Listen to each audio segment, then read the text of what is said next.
अब उसने सोचा, देख मेरा बेटा विद्वान बना, फिर कख नहीं पता, माँ मरण लग रही और ने क्रिया बताता फिर यू, और मैं ठीक ना हुई से। फिर उसको, क्योंकि आत्मा बेटे की तरफ, माँ की बेटी की तरफ बहुत होती है। अब उसने ज्ञान से पता लग गया कि विश्व में किसी के पास ज्ञान नहीं, कोई भक्ति ठीक नहीं, यो भी बकवाद करता फिर है बेटा। आज जो ब्राह्मण है कल कुत्ता बनेगा, निकम्मा। ओए होए, इसको समझाने लगी, कहने लगी बेटा भक्ति का मार्ग इससे हटकर है, ऐसे है। समझाने लगी, तो मैंने जो गुरु बना तो उससे नाम ले ले। वो कहने लगा, माता मेरे सामने टिकने वाला इस पृथ्वी पर कोई विद्वान नहीं है। और उसने क्या किया कि सब विद्वानों को पराजित कर दिया था। इसलिए वो सर्वानंद ये चाहता था कि मैं अपना नाम ही सर्वजीत रखवा लूं। सर्वजीत, सर्वानंद से सर्वजीत नाम अपना अपनी मां से रखवाना चाहता था, बदलवाना चाहता था। उसने कहा, माता जी तुम आप मेरा नाम सर्वाजीत रख दो। माँ ने कहा, बेटा सर्वानंद के बूंदा नाम है, ये कोई बुरा थोड़ा ही है। तो उसने कहा, माता जी ऐसा ना, मैंने सारे पंडितों को, मंडलेश्वरों को, विद्वानों को शास्त्रार्थ में, वेदों में, पुराणों में पराजित कर दिया है, और मेरे नाम से ही सब अपने आप विदित हो जाए कि ये सर्वजीत है, जिसने सबको जीत लिया। माता बोली, बेटा एक काम करे, क्योंकि माता जी ने सर्वानंद का भी ज्ञान सुन रखा था और भगवान से भी सुन रखा हो ज्ञान। दिन रात का अंतर आसपास भी नहीं था विद्वानों का ज्ञान, तो ब्राह्मणों का या हमारे धर्म गुरुओं का। तो उसने कहा, बेटा ठीक है तेरा सर्वजीत नाम रख दूंगी, पर एक विद्वान को और पराजित कर दे। वह सर्वानंद कहने लगा, कौन है माता? वो कि कबीर जी, कबीर भगवान मेरे गुरु जी। तो कहा करता, माता जी तो आपने कहाँ से नाम ले लिया? लोग मेरी हंसी कर रहे हैं कि तेरी माँ तो ब्राह्मण होकर के और शूद्र से नाम ले रखा है, तो बात करता है विदुता की।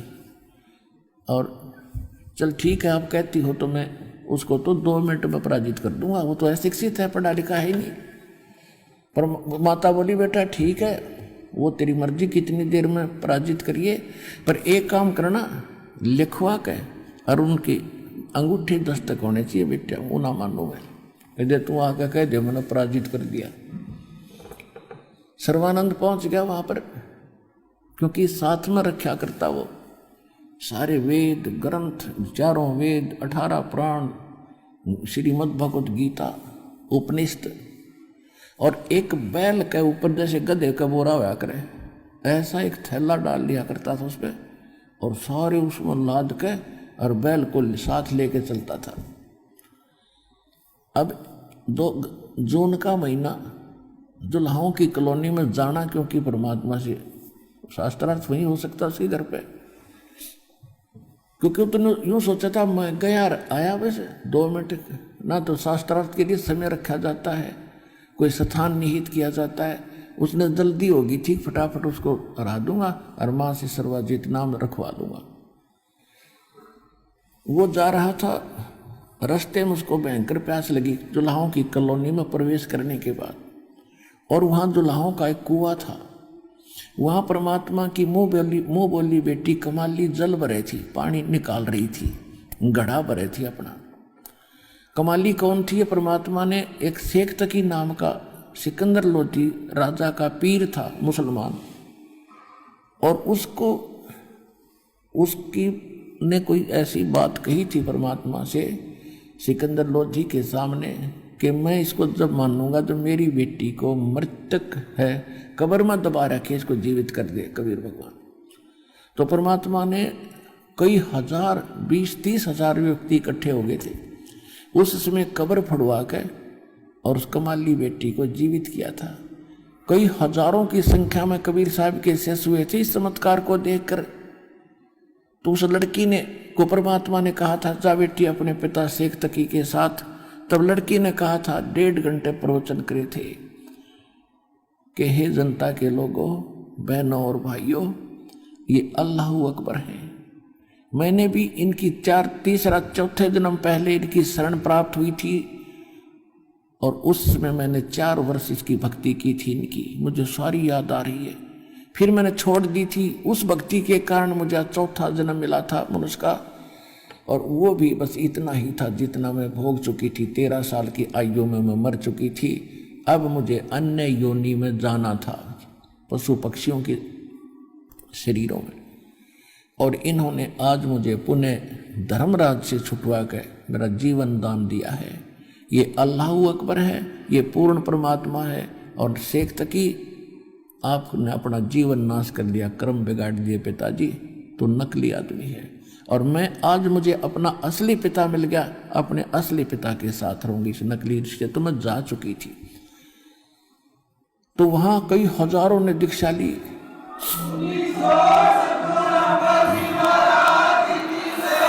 तो उस लड़की 12-13 वर्ष की लड़की को अपनी बेटी के रूप में परमात्मा ने रखा, उसके आगे संस्कार बनाए।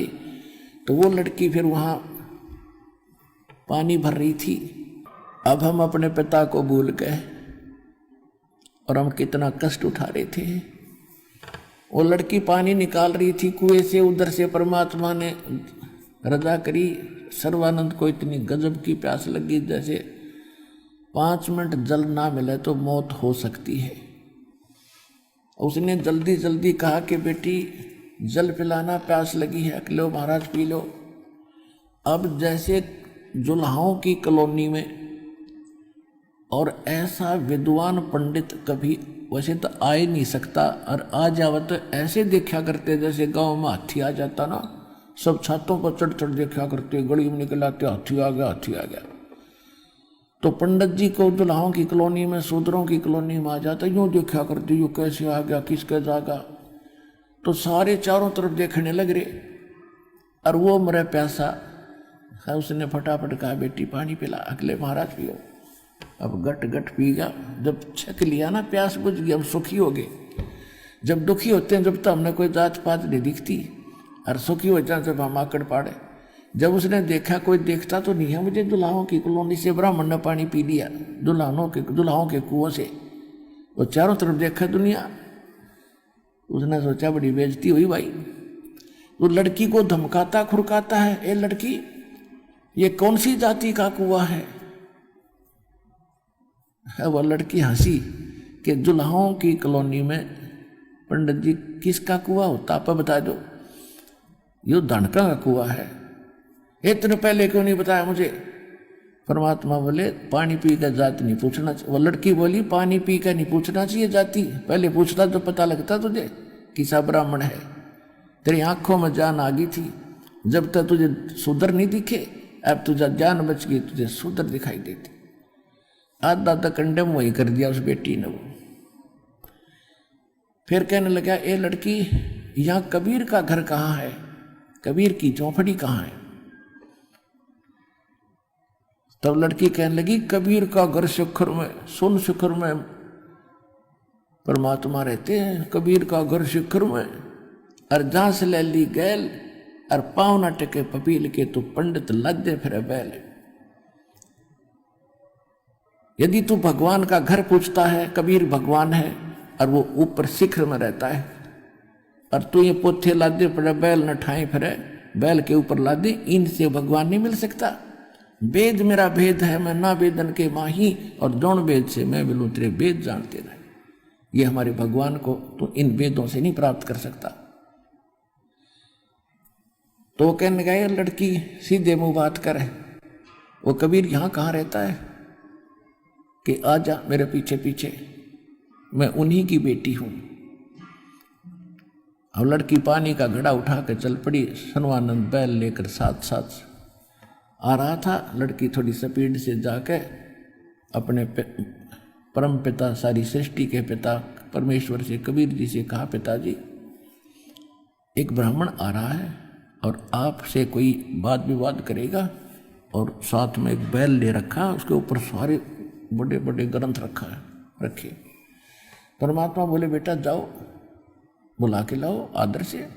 लड़की उतार के घड़ा और वापस गई, तो तब तक सर्वानंद पहुंच गया गेट पे और कहा ये लड़की तेरा पिता है अंदर? कहा जी है। कि एक काम कर, मेरा ये करमंडल भर दे पानी तय। वह लड़की लाई अंदर से लोटा भर के, उसका लोटा भर दिया पानी का करमंडल सर्वानंद का, और कहा फुल कर दे इसको, फुल।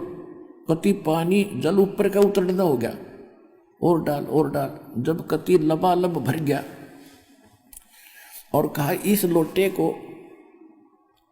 ले लड़की कबीर जी के पास ले जा, और जो इसका उत्तर दे, ये मेरा एक सांकेतिक प्रश्न है, इसका जो उत्तर कबीर दे वो मुझे बता।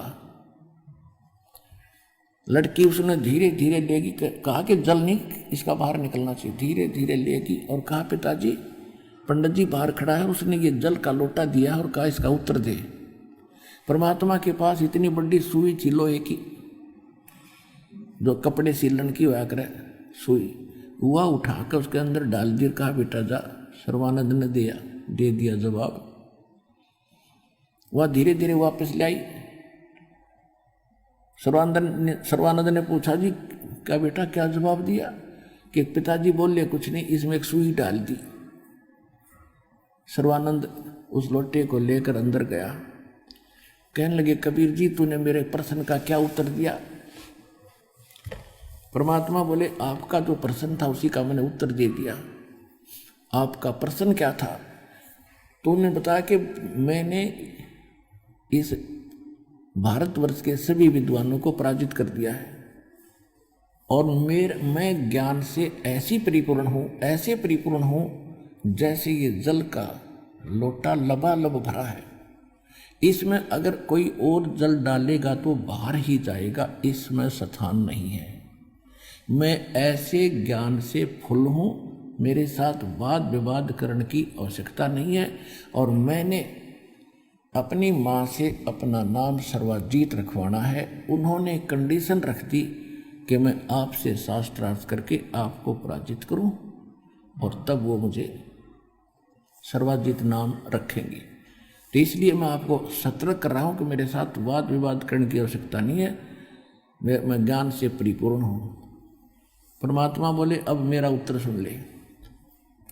मेरा ज्ञान इतना वजनदार है, ऐसा सॉलिड है, जैसे मैंने सुई डाली तेरे लोटे का पानी बाहर निकल गया, इसके तले में जाकर बैठ गया सुई। मेरा इतना गजब का ज्ञान है, तेरे सारे ज्ञान में बाहर फेंक देगा और तेरी छाती में बैठ जा। मेरे पास ऐसा ज्ञान है।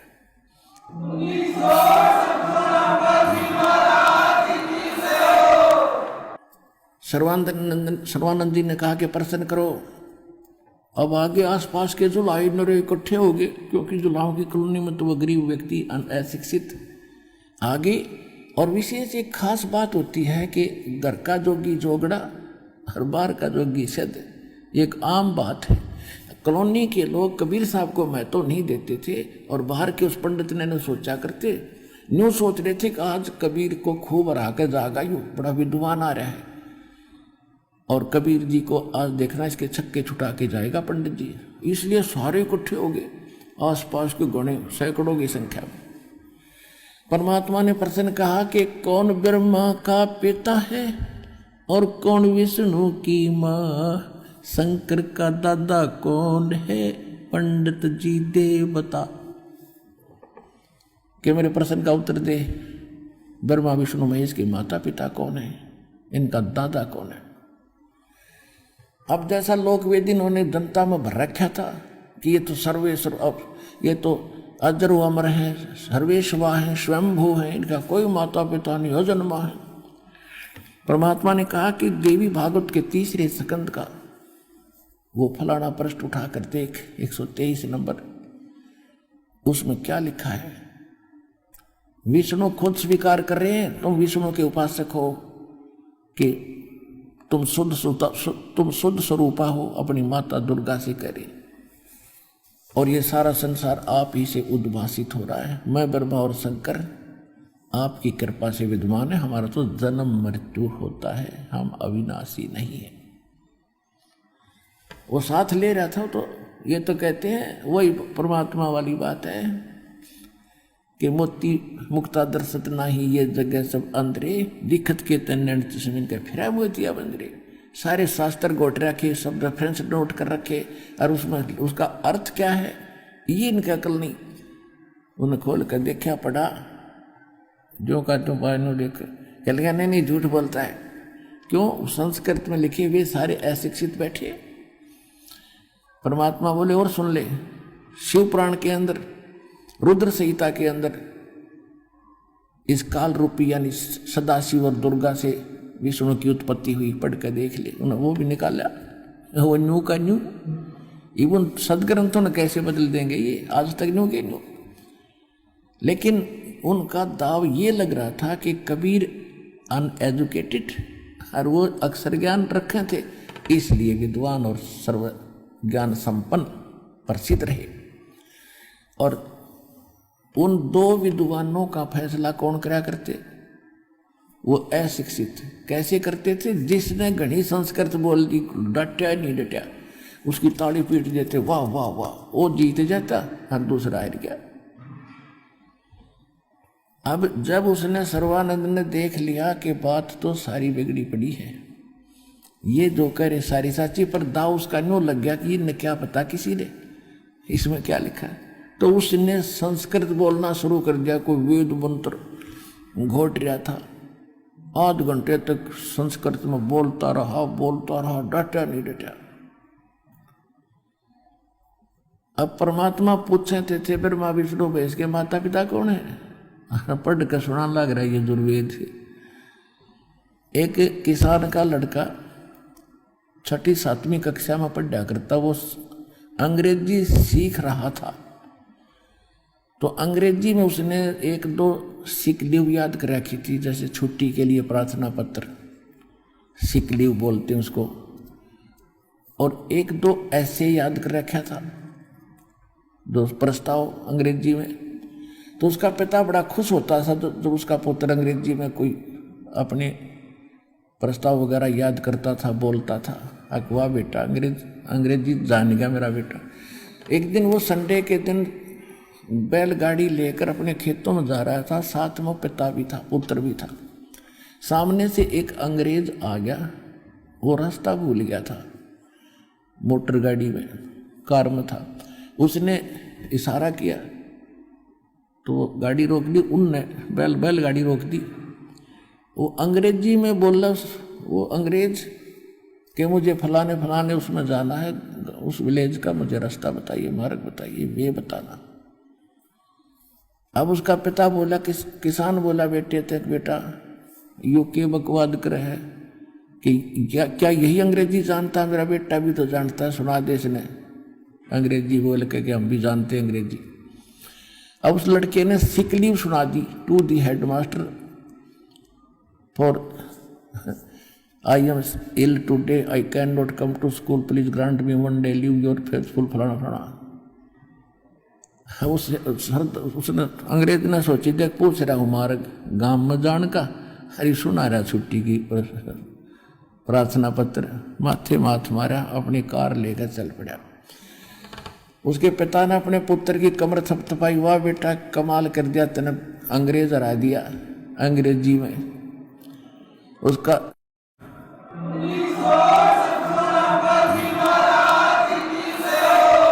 उसका लड़का बोला, पिताजी अभी तक माई बेस्ट फ्रेंड और याद था, तो वो सुन ले तो गाड़ी छोड़ेगा, भागता है। ये तो सिक लीव ते डर गया, 4 लाइन थी। तो अगर वो सुना देता ना माई बेस्ट फ्रेंड, तो गाड़ी छोड़ कर भाग जाता। तो कहने का भाव यह कि ये नकली प्रश्न कुछ और उत्तर कुछ, नाम ले वेद और गीता का मंत्र, नाम जाप देते, हरे ओम हरे कृष्ण राधे श्याम सीताराम कृष्ण कृष्ण हरे हरे ओम नमः शिवाय।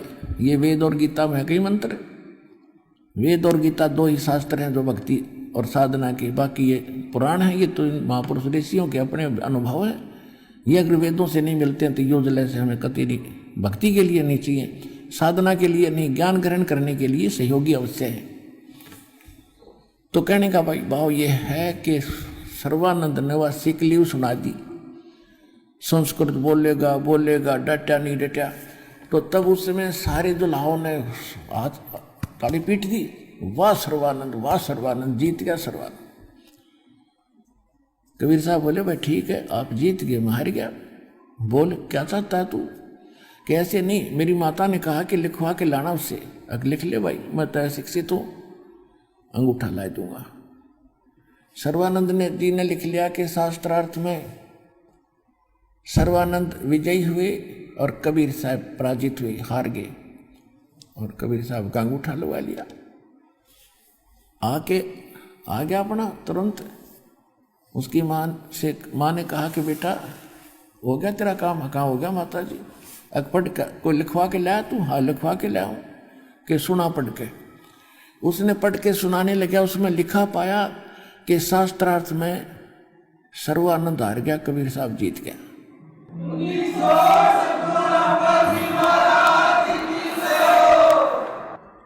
उसने पढ़ते दिया फटाफट। जो उसकी माँ बोली रे निकम्मे तो हार का रहा है, अर्जुन ने कहा मैं जीत का आया हूँ। उसने फिर देखा ध्यान क्यों कहते हैं, नानक साहब जी कहते हैं कबीर परमात्मा के बारे में, यो जमे चाहिदा एवें बुलाईदा। ये तो जैसे चाहता है नहीं बुलवाओ सबने। तो परमात्मा ने उन्हें फटाफट पढ़ दिया। तू पढ़ रहे कि इन्हें बिना जान रहा है उस टाइम। तो इन्हें बोला माता जी ऐसा है ना, मैं कई दिन शास्त्रार्थ में लगातार चल रहा था, निंद्रा के अंदर मेरे से गलत हो गया, मेरे से लिखने में गलती होगी। वो तो हार चुके कि बेटा इसने ठीक लिखवा लिया। फिर जाके वो फिर गया कि कबीर साहब ऐसे है ना भाई, कैसा है ना कबीर जी, मेरे से लिखने में गलती बन गई, दोबारा लिखना पड़ेगा मुझे। अब लिख लो जी कोई बात ना, कि अंगूठा कैसा है मेरा फिर टेक दूंगा। उसने लिख लिया खूब जच के, शास्त्रार्थ में सर्वानंद जीत गया, कबीर साहब हार गए। फिर ला दिया मालिक ने अंगूठा। वह आ गया। जब अब घर में प्रवेश होने से पहले भी पढ़ के देखा उसने, कभी गड़बड़ हो रही हो। वो ठीक ठाक ऐसे लिखा था जो वो लिख कर लाया था। तो उसको विश्वास हो गया कि अब तक ठीक है, यहाँ तक बिल्कुल सही है, ठीक लिख लिया, पहले गलतियाँ लगी होगी मेरे। उसकी माँ के पास जाकर कहा कि माँ सुनाऊँ? कहाँ सुना बेटा, लिखवा लिया कि लिखवा लिया। देखे फिर वही लिखा। अगर बोलता क्यों ना कि माता जी फिर गलती लग गई मेरे। ये तो फिर वैसे लिखा हुआ है, सर्वानंद हार गया, कबीर साहब जीत गया। उन्होंने सोची भाई फिर जाऊं, क्योंकि ये हार जल्दी से स्वीकार नहीं होती नकली आदमी आके। वो तीसरी बार फिर गया, कहने लगे कबीर जी मेरे से फिर भूल लगी, मैं नींद में था, अगर चौकस लिख ले भी कहे।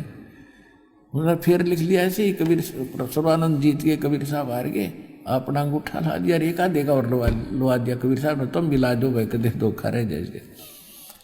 कमाली का लुआ दिया, बेटी ले तो भी लगा दे। अब वो लेकर आया, अब अपने घर से पहले देख रहा बिल्कुल ठीक लिखा है, घर के अंदर प्रवेश कर रहा तो भी ठीक लिखा है। और उसकी माँ कहने लगी सुना बेटा। अब सुनाऊं माँ? सुना। वो सुनाने लगा जब अक्षर चेंज हो गए।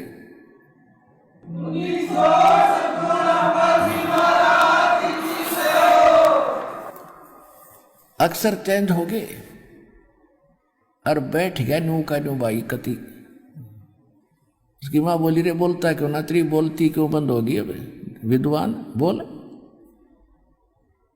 न्यू बोला माँ पता नहीं क्या चक्कर है, लिख कर लाता हूँ ठीक, यहाँ कर पता नहीं कैसे हो जाता है। न्यू बोली बेटा ये अक्षर ये नहीं बदले उसने, सच्ची बता तू हार का आया है? कहाँ हार का आया हूँ मैं कति हार का आया हूँ माँ। अरे मेरा भी दिल डिग गया जब यो चमत्कार देखा वो परमात्मा पर। उसकी माँ बोली बेटा ये भगवान है, तेरा चौंध लागी ब्राह्मण कुल में जन्म होते। अरे कितने दिन रहेगा तू विद्वान, औरों को सुनाता फिरे कि किसी भी योनि में जीव जा सकता है। पिछली कथाएं सुनाते हो तुम, टटीरी तक की कहानी सुनाते हो। तेरी अगला जन्म बेटा बहुत बुरा होगा और मैं देख नहीं सकती अपने बेटे की दुर्गति। और जाकर बेटा नाम ले ले, आत्मा ठंडी करना चाहता है तो। कहने लगा माँ जाऊं कैसे, शर्म आवे मेरे को, तू साथ चल मेरे। कहाँ बेटा चल चलूंगी। जब जाकर उसका रोग कटवा के लाई पंडित जी का कि नाम जो मेरे बेटे ने महाराज कल्याण करो तेरे पुत्र का। अब सर्वानंद ने नाम लिया।